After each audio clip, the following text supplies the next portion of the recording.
আসসালামু আলাইকুম। পশ্চিমা এবং ইসরায়েল যৌথভাবে একত্রিত হয়ে তারা ইরানের যিনি সর্বোচ্চ ধর্মীয় নেতা আয়াতুল্লাহ আলী খামেনি আছেন তাকে হত্যা করার জন্য মরিয়া হয়ে আছে। যে কোনোভাবে যে কোনো জায়গা থেকে যে কোনো পরিস্থিতিতে তাকে হত্যা করার জন্য তারা প্ল্যান নিয়ে নেমেছে। এখন তারা সেই প্ল্যানে কি সঠিক মানে কার্যকর কোনো পদক্ষেপ নিতে পারবে কিনা, তারা কি তাদের প্ল্যানে সফল হবে কিনা সেটা হয়তো ঘটনা ঘটলে দেখা যাবে। কিন্তু এই ক্ষেত্রে ইরানের ভিতরে যেই মোসাদের গুপ্তচরগুলো আছে তাদেরকে হয়তো ব্যবহার করা হবে। তারা তাদের নিজ দেশের সাথে বেইমানি করতেছে। বিশেষ করে ইরানের সাবেক যে রাজবংশ ছিল, মানে খামেনি শাসনের পূর্ববর্তী সময়ে ৮০-র দশকে আর কি, এই ৮০-র দশকে তখন শাসনের পদত্যাগ বা শাহ শাসনের অবসান ঘটে। সেখানে ইজেন খামেনি শাসন প্রতিষ্ঠিত হয়। আর ওই শাহ শাসকের বা শাহের যেই বিশেষ করে রেজা শাহ পাহলভি আর কি, যিনি তখনকার মানে ইরানের প্রধান ছিলেন বা তখনকার রাজা ছিলেন আর কি ইরানের, সেই রেজা শাহ পাহলভীর ছেলে বর্তমানে তিনি ইরানের সাথে মানে ইরানের বিরুদ্ধে যারা যুদ্ধ করতেছে তাদের সাথে এক মানে ঐক্যমত পোষণ করে বা তাদের সাথে যোগাযোগ রক্ষা করে তিনি চলতেছেন। এখন এই যে রেজা শাহ পাহলভীর ছেলে, তারও তো একটা অনুসারী কিন্তু ইরানের অভ্যন্তরে আছে, যদিও সংখ্যায় কম হোক বেশি হোক, কিন্তু একটা অনুসারী আছে।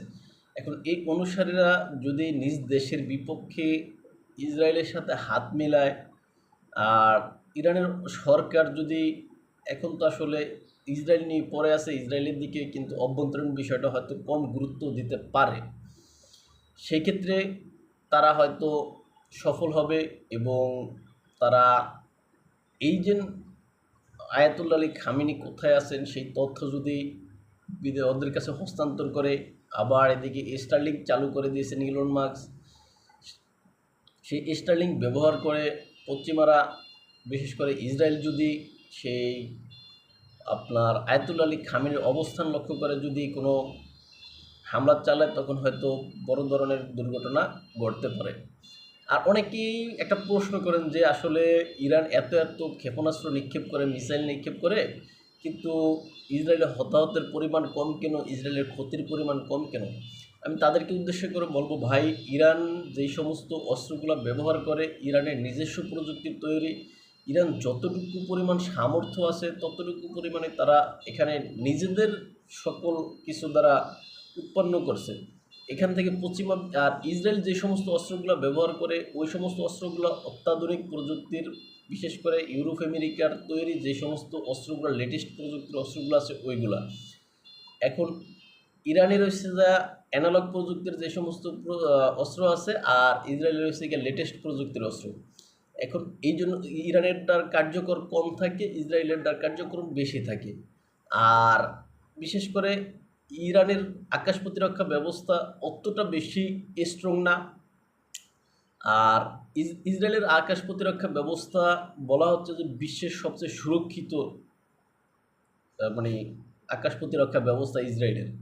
এখন এই সুরক্ষিত আকাশ প্রতিরক্ষা ব্যবস্থা ভেদ করে ইরান যতটুকুই হামলা করে অতটুকুই আসলে এখানে ইরানের জয় বা ইরানের জন্য এতটুকুই ইরানের ক্ষমতা আছে।